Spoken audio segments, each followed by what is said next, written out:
আসসালামু আলাইকুম। দেখেন সকাল থেকে আজকে আমার উপরে কি টর্চার করা হচ্ছে।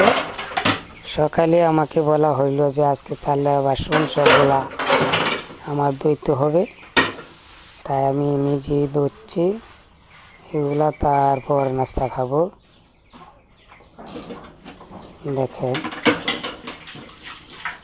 সকাল থেকে আমি নিজের কাম নিজেই করি, কারণ যেহেতু লোক নাই বাড়িতে, সেহেতু আমার নিজের কাজ নিজেই করতে ভালো লাগে।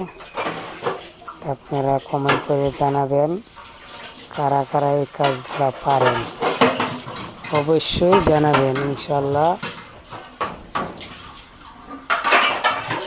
তাহলে আপনাদেরকে নেক্সট ভিডিওতে নেক্সট নান্দা বাড়ার যে ভিডিওটা আছে ওইটা আমি দেখাবো ইনশাল্লাহ। সকলে ভালো থাকেন, সুস্থ থাকেন। আসসালামু আলাইকুম। সাগর না না দেখ